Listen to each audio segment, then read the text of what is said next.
Iba't ibang personalidad mula sa business industry, media industry, celebrities at mga public servant ang pinarangalan sa ikapitong taon ng Outstanding Men and Women of the Philippines ng Best Magazine. Ngayong taon ay nadagdagan pa ito dahil nagbigay rin ng parangal para sa Outstanding Brand of the Year, Outstanding LGBTQIA+ of the Philippines, Outstanding Youth of the Philippines at Tourism Circle Awards. I'm so very happy and glad na nakarating na siya sa ikapitong taon. The main objective of doing this is para talaga makatulong sa kapwa, hindi naman for anything else. Gusto ko lang siyang gawin kasi nararapat naman na gumawa talaga ng mga activities na ganito na may katuturan. That's why nagkaroon ako ng Best Magazine, for charity talaga.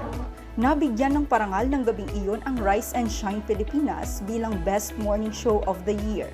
Brand Awardee of the Year 2023, Rise and Shine Pilipinas. At nabigyan rin ng parangal bilang Outstanding Man and Woman of the Philippines ang host ng Rise and Shine Pilipinas na sina Dayan Quirer at Fifi de los Santos.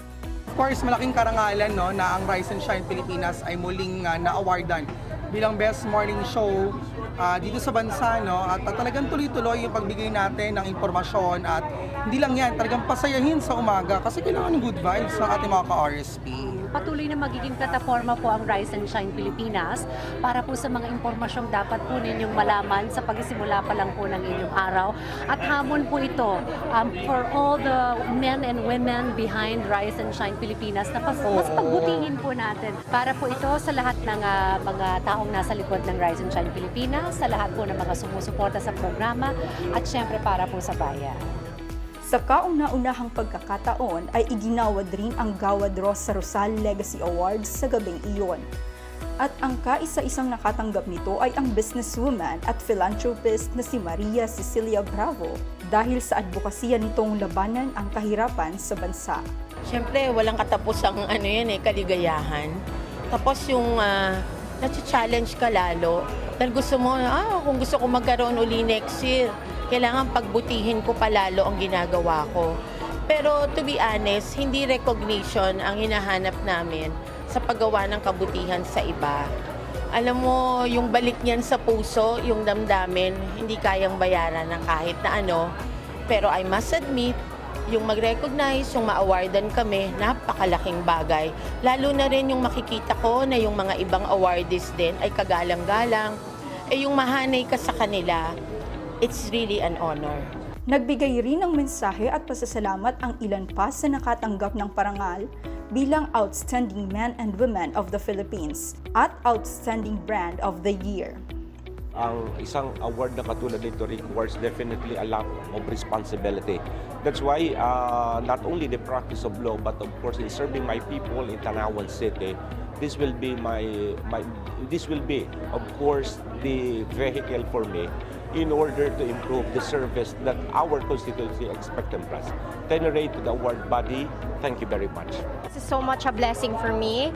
However, I will use this as an instrument para mas mapalawak pa ang matulungan natin, especially with giving jobs and also with my advocacy, the violence against women. So, mas very grateful ako na mas lalawak pa yung mararami nating matutulungan. I'm really thankful for this award because this is an avenue for me to improve on my skills and my knowledge for the law, and because perhaps of my initiative to have the legal world to be online and to be accessible by almost all people who has, of course, internet. And I think my website, the legalize.ph. Being awarded as one of the most outstanding women of the Philippines is an honor, since we actually advocate of empowering women and children, and I have an organization of Legal Empowered Association of the Philippines, which we actually empower women and children, and we give livelihood programs to those women all over the Philippines. Napakalaking karangalan din sa amin yun sa Mindanao na makareceive ng ganitong award kasi bihira lang din po yung mga Muslim na katulad ko po na LGBT at the same time na nakaka-receive ng ganitong parangal sa Manila, Metro Manila. Hindi lang ito sa Metro Manila, kung hindi sa buong nanonood at yung mga nagsusuporta sa ganitong awards pa. I really appreciate this kind of award because it's a recognition not just of our hard work, but most especially me and Richard, we share the same advocacy of actually helping a lot of our fellow Filipinos. Thank you to Philippines Best Magazine, to all its organizers and committee, as well as to Richard Hinola, who's a very good friend of mine as well. Congratulations to a very successful event.